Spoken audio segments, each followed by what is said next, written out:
On a cold day in the middle of the Atlantic Ocean, a tall girl heard a thunderstorm outside of the ship. At first she was scared. Many of the older passengers were running from one side of the new liner to the other to look out of the windows. Many of them thought that it was the bombers that they had read about in their newspapers. On the side of the harbour earlier that day, they had talked bravely about being glad to be able to show everyone that there was no chance of them being sunk. "We will be too far out at sea for anyone to sink us." Their faces may have looked out bravely from the front of the magazines and papers that recorded their maiden voyage from Dublin to New York, but their voices gave them away as they now scrambled about the ship in a blind panic. It was only as the crew showed them that it was nothing more nor less than a freak storm that they started to pat at their clothing and give each other glances and whisper, "I wasn't really scared, of course. I knew it was a storm at sea. You could say it was a storm and a storm and a..." And here they would pick up their saucers and laugh hysterically as they flapped open and wafted their fans over their hot teas. "You could say it was a storm in a teacup." The girl, who was glad that they weren't under attack, left the subdued chaos of the dining room and went to a small cabin and locked the door behind her. She had been left behind by a family to sort out the family home, and her father had spoken to her in a way that made her feel as if she had grown from a girl to a woman. "Deirdre, I need you to sort out all of our things and sell the house to McConnell. Don't take less than the 12,500 we've agreed. He knows it's worth more than that, but he'll still try and beat you down. Bring what jewels and gold that you can, and we'll have a party for you in St. Patrick's on 5th Avenue when you get to us in a month's time." She was tall for her age, but hearing her father talk to her in this way made her feel as if she could pluck the very stars from the sky. It had been a hard bargain, but she stood for none of Finbar, Michael, Declan McConnell's shenanigans, and the bargain was struck. She pulled at the pillow and looked at the wad of money that was nearly as big as a fist, and the heavy velveteen bag of jewels that rattled in the poorly lit cabin. What light there was went out, as there was another flash of lightning outside, and it played havoc with the wrangled nerves of the passengers upstairs. Muffled gasps and cries went throughout the whole of the ship until the power was almost immediately restored. Deirdre was glad to be away from the panic-laden dining room and safe inside the warmth of the liner. She could hear the tinkle of fine-bone china as the endless "storm in a teacup" joke was repeated. She was glad to be inside as she wiped the condensation from the inside of the porthole, and as another flash of lightning momentarily cut out the lights, she could see something in the sky that was dark and winged. Her superstitious mind thought of the angel of death that her dad's mother, Granny Baxter, always went on about. She rubbed at her eyes, and then at the brass-rimmed porthole to check that she was not dreaming, or that it wasn't a trick of her mind or the light. As the light was restored, she whispered impatiently, "Come on, flash again." She scoured the sky. "Go on, flash again, damn you." She would never have said that in front of her father, whether she was a woman or not. "Go on, flash, flash, damn you." Her heart was racing, and her curse was answered. By the glare of the lightning, heading their way and bigger than any dark angel of death, the bomber was coming closer to them. She didn't wait for a single heartbeat. She knew that the signs on the doors said to leave everything behind when there was danger. But she pulled on her thickest coat, the one with a deep poacher's pocket in the red imitation satin lining, and thrust the jewels and the wad of money into it and ran out of the cabin. She knew that to run into the dining room would be foolish, and there would be nothing gained in warning an already jittery, panic-filled crowd of people. She was literally going straight to the top. She was going to the captain. With her coat pulled up to her chin and around her shoulders, she went across the deck, up the stairs, all the while fighting to gain her breath against the howling rain and wind. She was not going to be stopped in her mission. On a finer day, there would have been a guard at the bottom of the stairs to stop anyone going up. But on this storm-ravaged night, they had thought that there wouldn't be a single sensible soul who would brave the elements to get to the captain. They all turned from their shining dials and switches to stare at this bedraggled, waterlogged woman in front of them. The captain cursed. "What in the name is that?" He pointed at Deirdre. She had to gasp for air, but she was not going to be stopped. Her mother had taught her that. "Captain, Captain, you must look up into the sky. I believe there is a bomber there, and it is getting closer by the minute." Although they could not see it, the bomber was circling for a third time. The pilot hardly believing his luck that such a prize was lying in the water and ready for the killing. He was going to go around just one more time to make sure that his luck was in. The captain nodded his head in her direction, and someone reached for a chair. But just as she was about to sit down, and just as she was about to think about getting this, he was about to think about getting this madman off his bridge, the lightning flashed again, and they could see, and now hear, the engines of this enemy bomber. Buttons were pushed and lights were pressed on this impressive array of the control panel. Silently and with a clockwork efficiency, the officers pointed to men and passed signals down internal telephone lines.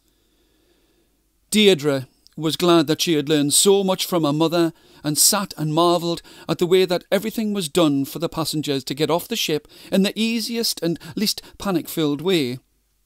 It might have been a terrible night, but there was nothing else that she could do but line up with the others and get into a life raft just as the bomber returned for its first deadly swoop. The first stick of bombs hit the water but shook and rocked the boat from side to side, which helped those passengers who were indecisive about getting into the lifeboats. His next run was definitely on target, but pierced the prow with a shuddering jolt that seemed to light up the sky as if it was the day. Deirdre wanted to be brave, but was shivering with fear, but glad to be on board a full life raft and moving away from the carnage before her eyes. She knew there would be losses, but nowhere near as many as the losses that would have happened if she had not looked out of the porthole and kept her head. With each new fall of bombs and explosions from the liner, a dark night rainbow grew in the sky as the rain fell and the lightning flashed. Beside her on the life raft there was an old woman she had seen in the dining room, waving a fan. She could see how wet Deirdre was, and she spoke to her. "My dear, you will have to take that wet coat off." The girl, now truly a woman, smiled, and she put her hand inside of the lining for a reassuring touch of her family's remaining wealth. "Oh, I'm all right," she beamed and almost laughed. "I think I'll keep my coat on until I get to St. Pat's, if that's all right with you."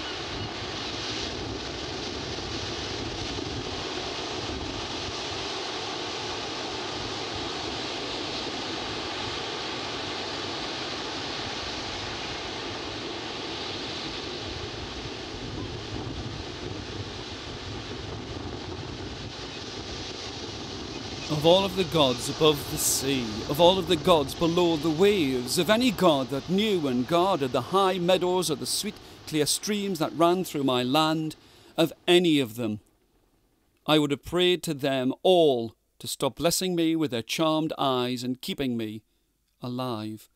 I wanted to die. I did not want my life spared, for what I had was no life at all. All of their good wishes and kind counsel was only making each day's waking thought more unbearable, and the longing to be back amongst my fellow countrymen more of a dream. There I was, shackled and chained to an oar, with the stench of the other slaves filling my nostrils and the bitter sting of the timekeeper's whip at my back, reminding me that I was no longer a man. He would spit and bark at us. "You are now servants of the great and good Caesar Aurelius. You should be privileged to be his slaves. You keep his navy at sea. You bring glory to his name and to Rome." He would crack his whip at no one in particular, and delight to see that he had made a mark at someone else's expense. "So row harder, and bring glory to our Caesar." The fat, pompous fool would stride down the middle of the trimarine and pull the blood-stained leather strands between his fingers. Looking at him now, it was hard to believe that he had once been where we were now. His vicious words would echo above the mind-dulling thud of the drum. He would beat you if you pulled at your oar too quickly. He would beat you if you pulled too slowly. He would take delight in beating you for the very act of breathing. As he would pass me by, I couldn't help but gasp at the criss-cross pattern of his back. He must have known the pain of the lash, and now he was getting his own back for his own treatment. I knew that if I ever lived to see the day when I would be in his sandals, I would treat my fellow slaves as humans and not like cattle. I had been happy in my home in Helvetica. I had never known what the sea was. It was a story that the old men would tell, of the vast blue crashing waves and the salty sting of the air by the beaches they had seen. When I was a child, I had wanted to go to see the sea. Now its bitter, briny sting was something that I could happily live without. In the bowels of the ship, all we ever got to hear was the splash of the waves as we cut through the water. All we ever got to know of where we were was through the glimpses of the sky we could see through the wooden grille above our crowded bunks. Sounds and smells of the ports would remind us of home, but we were never to know what it was to walk upon steady dry land ever again. It had been a dark night, punctuated by the sharp shining stars, when they came to our village. I was asleep after a hard day's work at the forge. I was the best of craftsmen in the valley. Everyone came to me to have their pots and pans mended. I knew the ways of bronze. I could take a piece of gold or silver and spin it into the finest jewellery that any man, woman, child or beast could see. I had had a good master. He had always told me, "Keep your eyes and your wits about you. You will never want for a job or food in your belly if you work hard and help everyone that you can." When I was a young man, I believed him. I thought that I would find nothing but rewards in this life if I followed his teaching. I worked by his side from when I was a boy and stoked and primed the fire. I held the sparkling pieces of metal in the heavy tongs over the hard stone as he beat them as a man. I worked beside him as a friend and like a willing son until he was too old to work any more. Everyone whispered that I was better than my master, and he would smile to himself in the corner of my workshop as he pulled at the bellows to make the coals glow, as I had done as a lad. He knew that his work was now done. There was nothing more that he could teach me. But I had a curiosity in my soul, and I heard of another metal, iron. The travellers who passed by our village said that it was much stronger and harder than bronze, and I was not satisfied until I saw it for myself. I travelled until I met a blacksmith who was willing to teach me all that he knew, and did I learn! Soon there was no stopping me. Back at home I could make anything that anyone wanted. My reputation grew, and soon the Romans were asking me to make iron bracelets and chains stronger than any in the country. I never questioned why they would travel so far to get them, or what they were using them for. As I looked down at my feet from the bench, at where I was tethered and chained like an unruly, disobedient dog, I knew exactly what they were used for. It had been a cold night when the soldiers came. I was in the house, just locking up after a full day's work. My children were asleep and my wife was warm beneath the skins on our bed. The Romans were friendly enough when they wanted something. When they came this time, it wasn't our goods or my shackles that they wanted. It was men. Men with muscles in their arms to help bring glory to our navy and to the gods who protect our great Aurelius Caesar. My wife and daughters were weeping and pushing the soldiers to one side, but there was no point in arguing with them. I was taken, along with my eldest son, and bundled into carts, far, far from our home in the middle of the world, and far from the world we knew. My son looked at me with knowing eyes when the manacles were placed about our wrists, and we took our seats on the warship. I tried all that I could to help him to pull at the oar, but he was still young, and the lack of food and heavy work broke him, and no amount of whipping could make him work any better. As they lifted him, lifeless, from out of the boat, my only comfort was that he never knew the stench of battle or the screams of men as they fought and died in the sea. Suddenly there was a shout and a call from the men on the jetty, and the relentless beat of the drums started. We had not been fed, and yet they expected us to start again without a morsel of food between our lips. The lashings were harder and faster, and there was a crazed look in the drummer's eyes as he pounded upon the drum. We were travelling further out to sea than we had ever travelled in all of the time that I had known this old friend of an oar beneath my blistered hands. I knew that this was not good, as I could hear the muffled sounds of deeper, bigger drums getting closer to us, and I spoke to the oar that had been worn with my hands and had taken the shape of my grip. Perhaps this is the time that I can die and meet my gods. Not these heathen Roman gods. You've been a friend and a foe to me. Do not keep me safe. In all of the time that I had been on board of these ships, I had never known the look of fear in the soldiers' eyes that I saw now. This was going to be a monstrous battle, and the chances of winning seemed small. I was the only one on board who was smiling, pulling for all of my might to get closer to my death.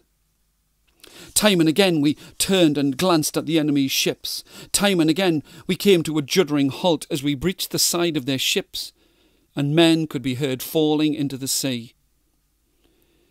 It came as a huge surprise to me that as we broke another of their ships, that we were pierced from both sides at once. The splintering of bone and wood, sinew and nail came so quickly that I hadn't the time to think. My oar was broken, and the benches before and behind me were no more than a bending leaf before the metal prows of the boats, and they brought an end to our fighting. I gladly slipped beneath the waves, still shackled to the oar, and thought of only being with my son again. It was a surprise to me when I was in that place between death and sleep and waking, and I heard the rhythmic crash of stones upon a shore and the taste of salt on my lips. My encrusted eyes got used to the sight before me. The oar had saved my life. It had slipped me far from the sea battle and floated me upon the crimson-stained waves, and now I was washed up on a beach. A beach that was part of an island that was as long as a man could walk in an hour and as wide as a man could pitch a pebble. I wondered why I was the one to be saved and the one who was doomed to stay upon an island that had no want of food or fresh water. There were even golden plates from the commander's table grinding in the sand at my feet. I was free from my shackles, free from having to go to sea again, living in a paradise, but far from my wife, my home and my family. Of all of the gods above the sea, of all of the gods below the waves, of any god that knew and guarded the high meadows or the sweet clear streams that ran through my land, of any of them, I pray to you all to stop blessing me with your charmed eyes. For this life of loss and regret is no life at all.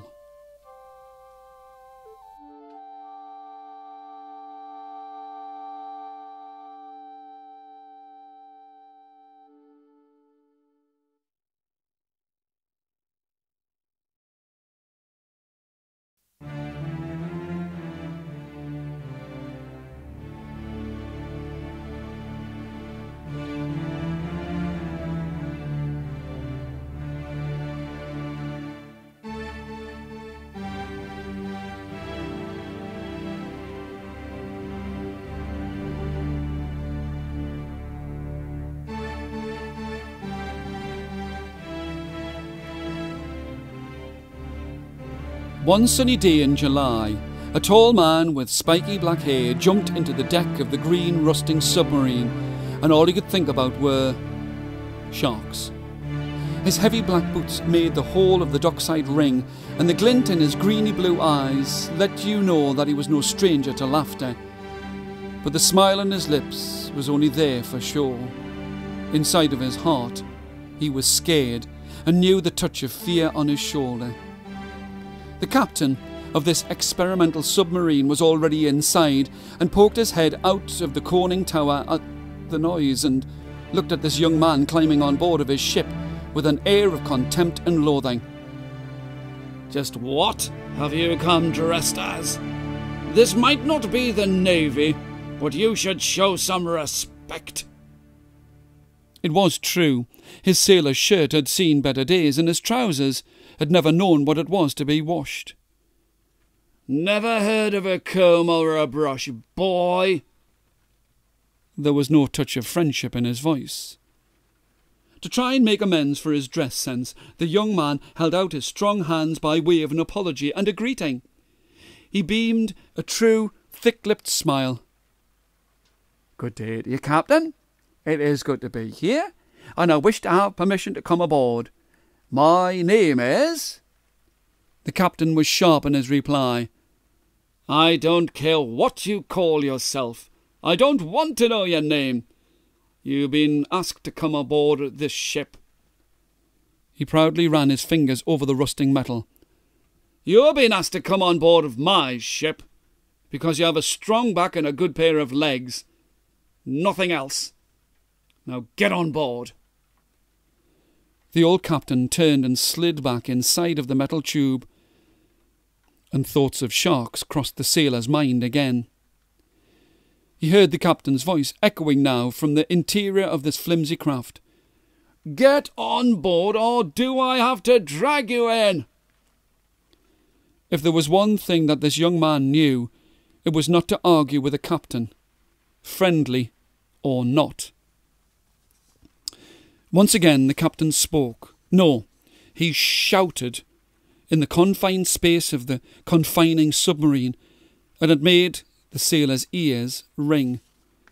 "Get in! Get in! Do as I tell you, and do not speak to me! Do not speak to me! Unless I ask you to, do I make myself clear?" There was a hideous silence for a moment that felt like a year as the young man took his place behind the captain. "Do I make myself clear?" He spelt the word out as if he were a child. He knew what he had to do, and he whispered in reply, "Yes, Captain." As a child, He remembered that he had seen this man, this captain, striding around the dockside. At first he had been merely loud, and then he became strong-willed. With the rolling of the years he turned bossy and unforgiving, and the sailor, trapped inside of this small submarine with this monster of a man, could have wished himself anywhere else than here. At his feet there were 2 pedals for him to push on. By his strong hands there was a crankshaft, linked to the pedals by an ingenious array of pulleys and wires to give power to this boat. Before he had a chance to ask, before he had a chance to think, the captain, once again, in a voice better suited to the open sea, bellowed, "Be ready there, midshipman, for now we sail beneath the waves." The hatch clinked shut, and was secured by 3 rusting butterfly catches that pulled it against some perished rubber gaskets. The sailor, under kinder circumstances, would have said something about the seaworthiness of such an arrangement, but thought better of it as the cranks and pulleys whirred and clicked beneath his hands and feet. He thought that this would be a short journey. That was what he had been told. The voice of the recruiting officer still lingered in his mind. "All we want you to do, Sonny Jim, is a couple of trips around the harbour, and that'll be your lot. What do you say, eh? Where's the arm and a few trips around the harbour? What could go wrong?" It seemed that everything that could go wrong was going wrong right before his very feet. Cold, stinking, oil-stained water was slopping around his feet even before they had got out of sight of the jetty. "Captain, there's water at the bottom of the..." "What did I tell you about talking?" The captain's voice was like thunder in the confines of the closed ship. "It's just that I thought..." He hesitated to reply, but he was not going to die for the sake of an old man's whim. "You are not on board to think, just pedal and push. Now get on with it." The sailor reached for a bucket at his feet and scooped up as much as he could as he tried to keep up with the old man's frenzied pedalling. But inside of a closed submarine, there is no place to empty water, and it was pointless to try to speak to the old man as he steered them out into the open sea. Many years later the submarine was found. 2 bodies were inside, both rotted by age to nothing but bare bones. "It was not hard to see what had happened." The coroner's voice was slow and calm. "It was not hard to see what had happened. The 2 bodies, an older man at the front and a younger, taller man at the back, were in the experimental submarine when it sank in the mouth of the harbour. They had obviously tried to go further than the craft was capable of travelling." Everyone seemed satisfied with the explanation. But one thing that was never shown to the news-hungry public was the photograph taken by the underwater archaeologists.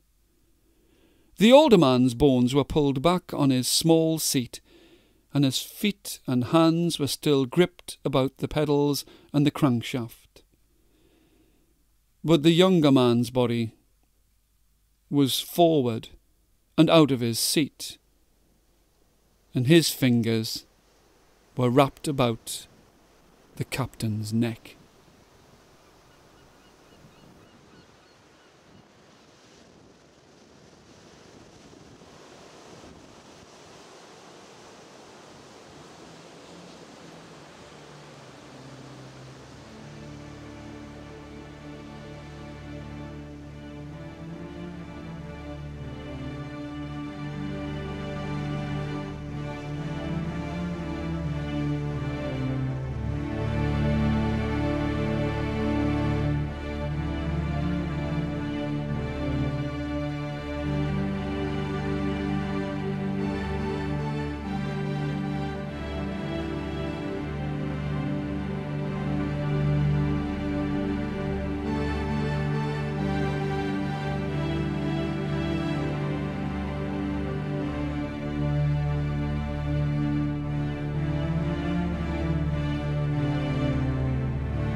It was a sad day for the man at the front of the rusty lifeboat.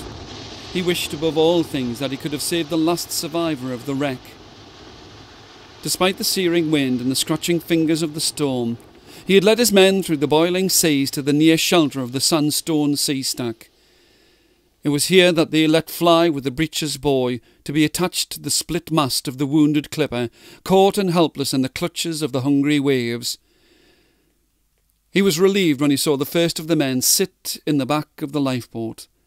This seasick sailor was grateful to be alive, and it was only as he took stock of where he was and what had happened to him that he saw that he had gashed his leg. The crimson of his blood frothed with the salty brine at his feet, but all he could do was watch as the line was wrenched from the boat. This stranger muttered something in a language that none of the rescuers on board of the tired lifeboat had heard before. They could not tell if it was a curse or a prayer to the heavens. Well, a prayer to the heavens that had saved him. Saved him and not the others. Jim Lowther, skipper to everyone who knew him, including his 2 children, standing watching at the edge of the beach, shouted above the howl of the wind, "Get that breeches boy back on board that ship!" He had to take a huge breath to get the next sentence out. "This sea will not have any more men's souls." Even though they were tired from the rowing, tired from the very act of being there in this hazardous place, there was nowhere on earth or the sea that they would not follow the skipper. Their Aye-ayes were lost to the wind, and he was glad that he had such fine men as friends and companions as he watched them haul in the sodden lines and reset the device. Jim, skipper, had tears in his eyes, and he was glad that the sea splash and the rain hid them from his men. He needed to be strong for them and the foreign sailors. He needed to be strong for himself and for his children waiting on the shore. He could just see Edith and Tom watching him. He knew that Emily, his wife, would not be there. She had thrilled at his bravery before they were married, but now that he had a family, she dreaded the sound of the rescue flares as they woke them from their sleep. It was always the second crash in the night air that caused her to bite her tongue and not plead with her husband to think about her and the children. She knew that he had a good heart, but she wanted him safe and sound in the warmth of their home, not risking his life in the jaws of the sea, and their happiness for the lives of strangers. As he would leave the house, fine and strong in the silhouette of the door, she would whisper so that he could not hear, "Let some of the younger men of the village do this. I want you here in the house. You've done enough in the past. Let them have their glory days." All she ever heard was the slam of the door as he turned to the sea and his, "I'm off to do my duty. I'll teach the sea who's boss." And with a strong, knowing, comforting smile, he would point to her with his rugged hands and say, "As for you, I'll see you later." It was no comfort to her as she felt pride and fear wash over her like the waves. Now, out on the boat, the boy had been attached for a second time, and Skipper was pleased with the rich bounty of survivors he had stolen from the greedy sea. The boat was heavy with all of the people on board, and there was just one more man left on the splintered deck. He pushed back his helmet, and when the water had stopped tracing down his eyes and face, he could see that they had been out for 20 minutes. To him, his men, and these poor wretched souls, it felt like 20 lifetimes. In just 20 minutes, the magnificent clipper ship had been reduced to nothing but matchwood. An old woman at the back of the lifeboat was trying to come up to him and offer him a piece of fine jewellery as thanks for being alive. Skipper barked at her, "Sit down! You can keep your bracelet for another day." She might not have been able to understand him, but there was no doubt in her mind as to what she had to do.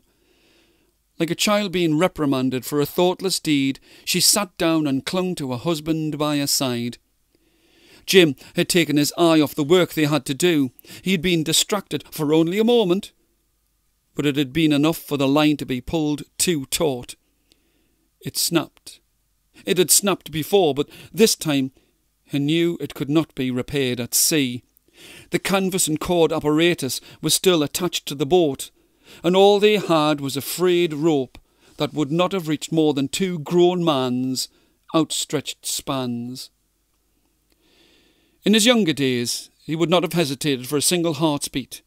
He would have jumped into the sea and pulled the man from the wreckage and let the devil take the tide and him.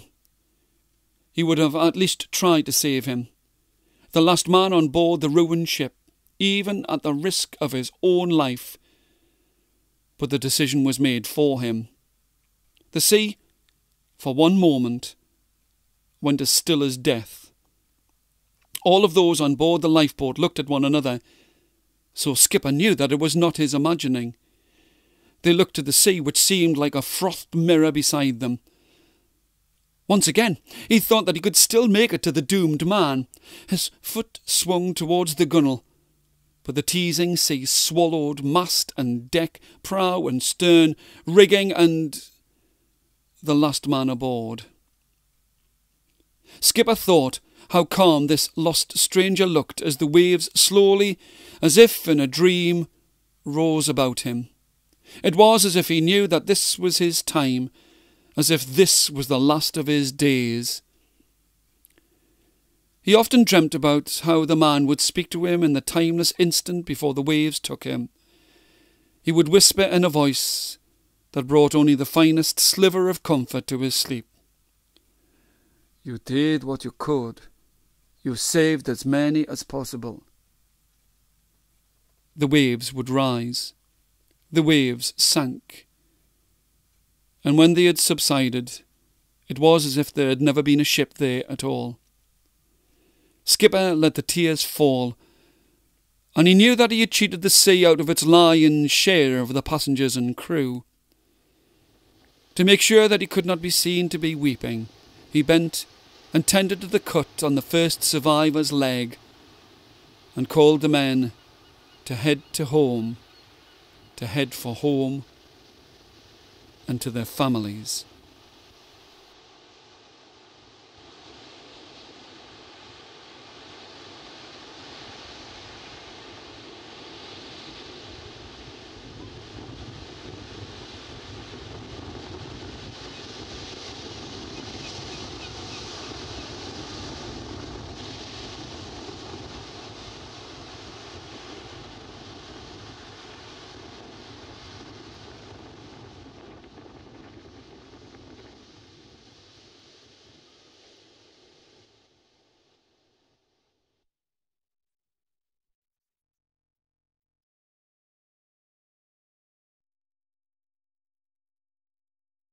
He was a happy man standing by the red-painted dragon's head at the front of this long ship.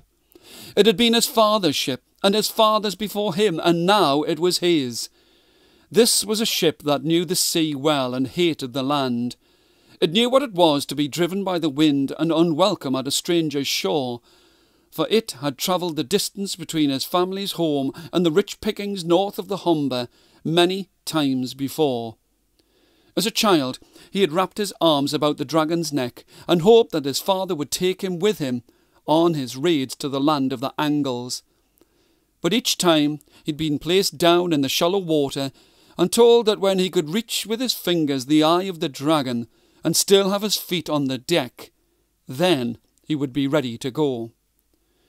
Now he could touch the eye of the dragon. In fact, he could reach and touch the rough-hewn scales at the top of the dragon's head, and he was ready and willing to sail and find what the journey would hold in store for him. He knew that he had to make a prayer to the gods before he went to sea. He spoke in a voice that rattled and echoed above the roar of the waves. "I, Eurus Raven-Eye, do swear that I will take all that the sea can give, and will live by all that I see. In Ragnarok I will see you all, in this life or the next." The men cheered, beat at their shields with their swords, and the longship, with Eurus at its rudder, sliced through the water and was gone before the cheers had died and had been swallowed by the shore. He was called Raven-Eye for the clarity of his sight and the way that he managed his men. He was fair and kind to those who wished to work for the good of all, but his eyes did not miss deceit or trickery from those who had no goodness in their hearts. It was as they sailed that he saw dark birds circling above them. Each day brought another bird, and the superstitious amongst the men said that it was a sign of bad luck. He tried to settle their minds and say that birds would circle their own tails if the fancy struck them, and that they were wrong to think that such foolish thoughts when all that lay before them were riches and goods in the land above the Humber. He knew that his words sounded hollow to some of the men, and they caused the others to doubt his leadership and abilities. With each passing hour, he noticed that some of the men were carrying more and more unnecessary weapons about themselves at all times, and he had a feeling that his life might be in danger. By the third day, men would be muttering darkly together and would stop if he came near. When they were pressed to say what they had wanted to say with the freedom that he would not judge them other than fairly, they would lie and say that they discussed the weather. And still the dark birds circled above in bigger and bigger numbers. It was one calm sea morning when the birds blotted out the sun that they all started to argue with Eurus. In bickering and arguing, they took their minds from their sailings and that the longship, his father's and his father's father's longship, capsized and spilt them into the water as if they were nothing more than driftwood. Those who had more clothes and weapons than sense strapped about their bodies struggled to get themselves above the water as their mutinous ideas dragged them beneath the waves. Eurus struggled to get them to safety, but they thrashed with their arms and could have dragged him beneath the waves too, if he had not realized that even in their death throes they wanted him dead. Soon there were only a few of his men left, and Eurus did not trust one of them. The tides were slow and cold, and they drifted. No matter how hard he tried to get away from them, they drifted as one group. When they landed on an icy shore, he wanted to have nothing to do with any of them. Like scolded children who knew that they had been in the wrong, they came to him to apologize. Raven I by name, and Raven I by nature, I will help you and be fair, but you must be fair with me. In their wet and sorry state, they all swore to Asgard that they would, and soon there was a fire and a shelter on the edge of the island's shore. Spirits rose by the day's dawning, and with some fish caught by Eurus himself, cooking by the fire, the laughter died, and the men became quiet, and all thoughts turned to home. From wanting to be fair, he could feel that the men were now becoming dependent upon him, and he had no time to feel or think for himself. On his knees, on a flat, smooth rock at the water's edge, he made a vow to the heavens. Lords of Asgard, Odin, if you will but listen, I now want to be by myself and away from these children of men. I do not wish to lose them, but they need to become men again, and not like my children. Protect them and keep them safe. He had made offerings of fish and fire to those who dwelt in the heavens, and he started off by moonlight to skirt the edge of the island. In the north of the island he found that it was more exposed to the Arctic wind, and had made great ice sheets by the mouths of the caves. He smiled to himself, for he never thought that he would be pleased to see ice, but he knew that a shelter can be made from ice. All through the dawn's light and through the whole of the day he worked without taking a drink or a mouthful of dried fish. His only comfort came from sucking at pieces of broken ice and remembering how he had done this as his father had taught him how to sail so many years before. Tiredness was overtaken by relief that he had a fine new home where he could think about himself and for himself and not be expected to lead men. He liked the feeling and knew that those amongst his men who had good hearts would survive, without his raven eye to watch them. He knew that when the next spring came, others would find them on this cold island. Oh, and then there would be some stories to tell to the heavens by the side of the roaring fire.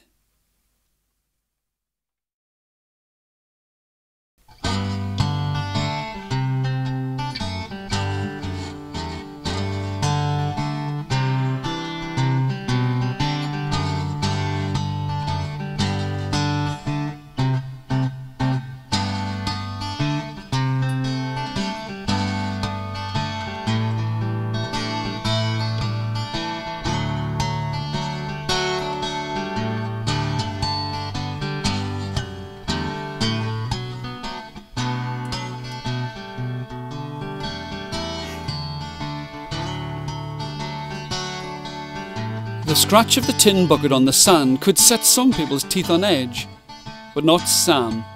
He loved the seaside better than he loved his home in the middle of the country. Even when he went down to the stream at the far side of the Singing Woods, it was called the Singing Woods because every morning and dusk the insects would buzz and hum their tuneless song. When he went down to the Singing Woods, he would dream that he was at his beloved seaside. Mud would be sand, the stream would be the sea, tiddlers would be mackerel, and the green of the grassy hills would be crashing waves. But now, really here at the seaside, he was in heaven. Sam could dig to Australia with his tin bucket, and he was having a great time just digging and digging and digging. He would dream about being a sailor, not just any kind of a sailor. He would make it a rule that he would never set sail on any water that didn't taste of salty brine. As he dug, he would mutter to himself. He was always muttering to himself, "A salty sailor's what I'm going to be, a salty sailor on a saltier sea." As his father came up to tell him that it was time for yet another portion of fish and chips for dinner, he was so engrossed in his digging that he didn't hear him above the constant swish of the tide as the waves rolled backwards and forwards. His father had just said to Sam's mother that he blamed all this obsession with the sea on his Uncle Albert on the Isle of Man. He had said, "I blame all of this obsession on the sea on your Uncle Albert." And the way he said Albert made it sound like a swear word. "Your Uncle Albert and all of his shenanigans in the Isle of Man. He's filled our Sam's head with daft ideas about being a sailor. How's he going to become a sailor in the middle of Leeds? That's what I'd like to know. The middle of Leeds, I ask you. Where's he going to get a job as a sailor in the middle of Leeds?" He had wanted to say that he thought that all of her family were a little bit strange, but they were on holiday, and he didn't have his hut to hide in when things got a bit heated between him and the missus. If they could have found digs with a shed or a hut attached, then he would have been able to tell her a few things about her and her balmy family. The chips were getting cold, and he just wanted to get himself back to the deck chair and the peace and quiet of a slightly boozy doze by the side of the sea. "Our Sam?"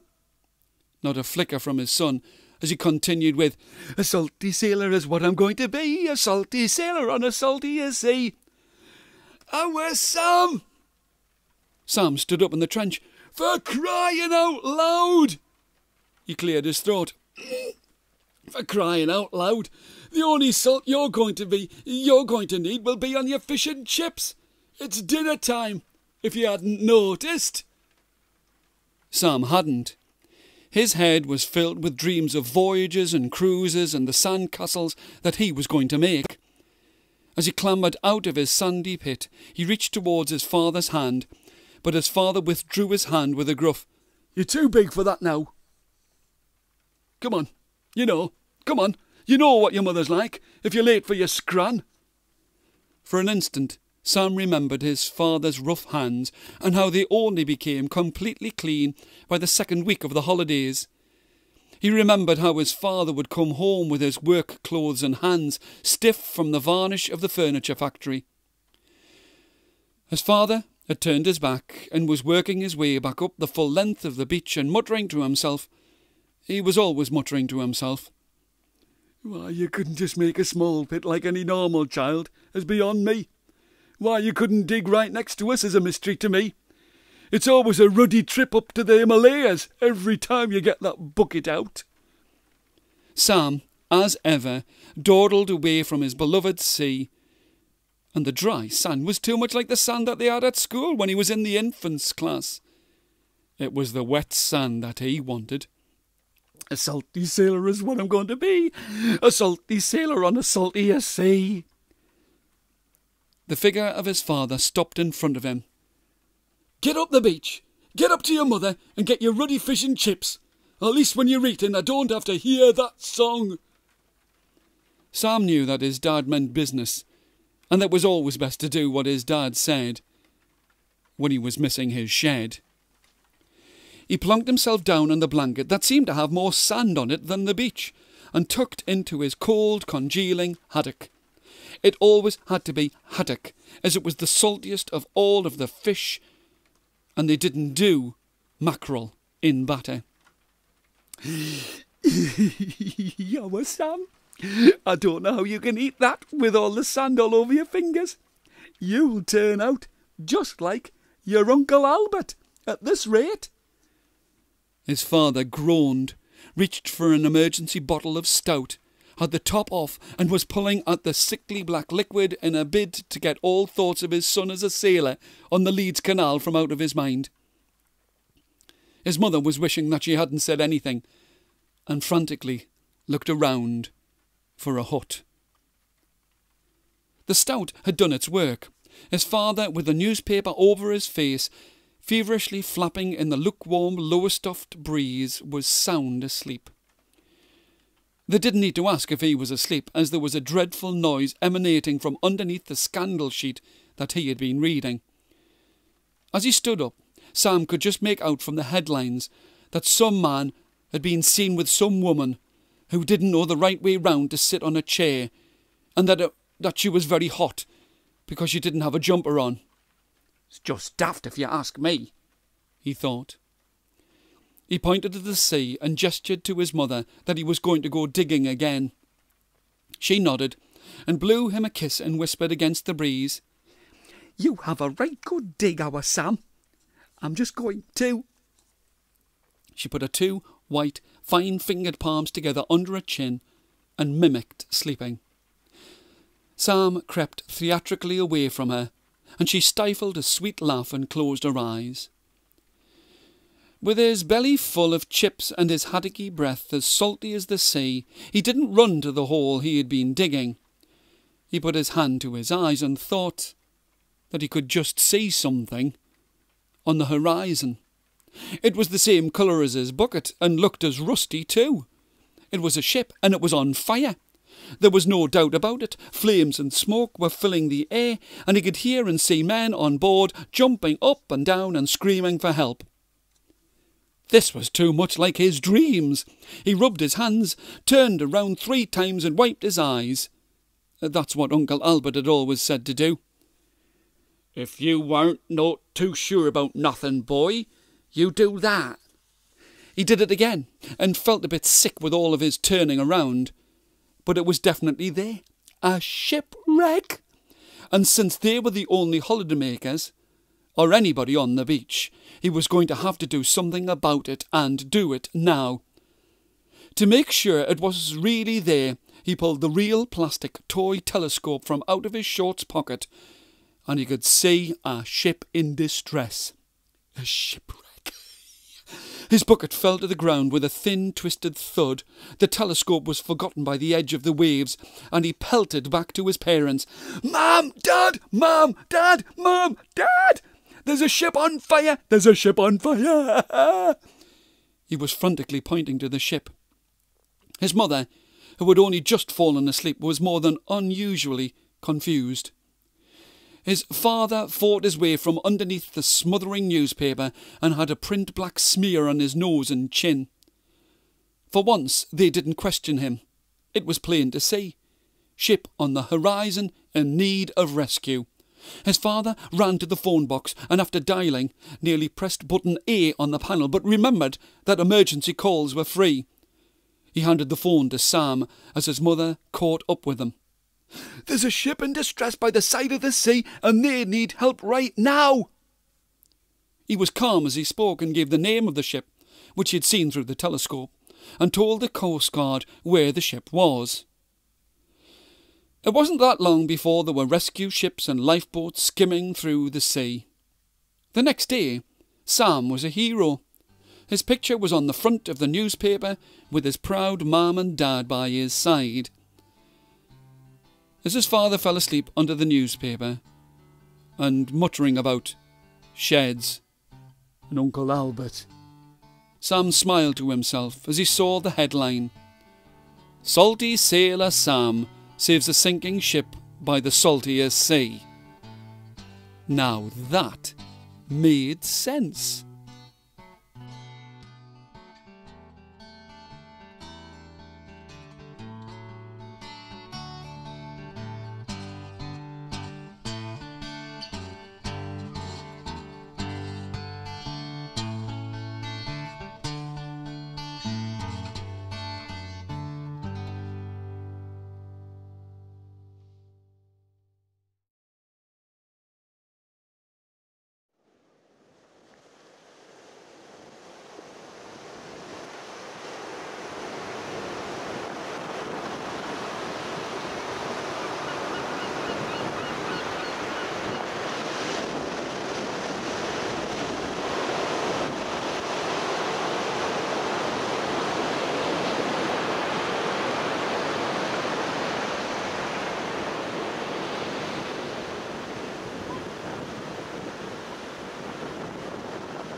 walking out for to take the air.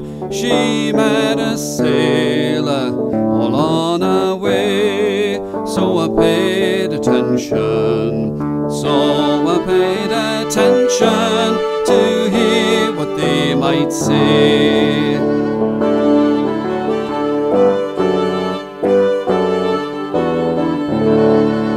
Said William, lady, why walk alone?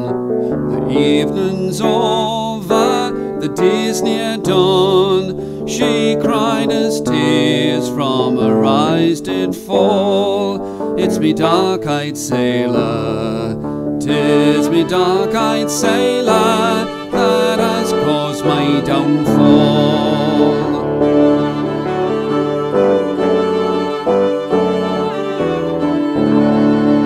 It's 6 long years since he left this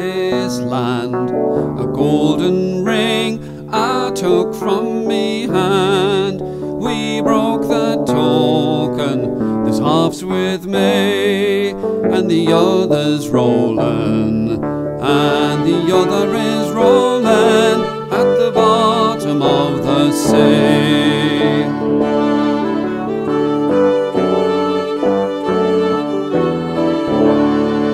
I wish my father would build me a boat, that on the ocean I may float, and every ship that does pass by I will enquire, oh, I will enquire for me own dear sailor boy.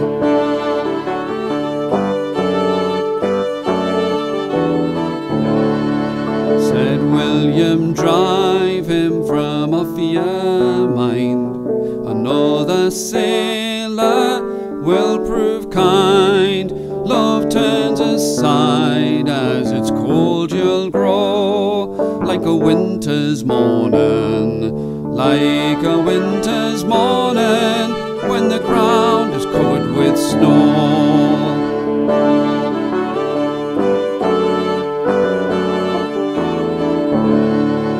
With his cold black eyes and his curly hair, his pleasing tongue did me heart ensnare. Gentle he was, not a rake like you, to entice a maiden, to entice a maiden, to slide the jacket blue.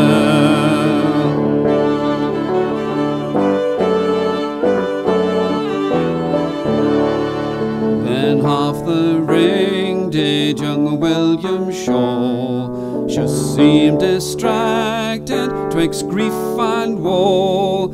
Yeah, welcome Billy, I have a land and gold, for me dark-eyed sailor, for me dark-eyed sailor, so manly, true and bold.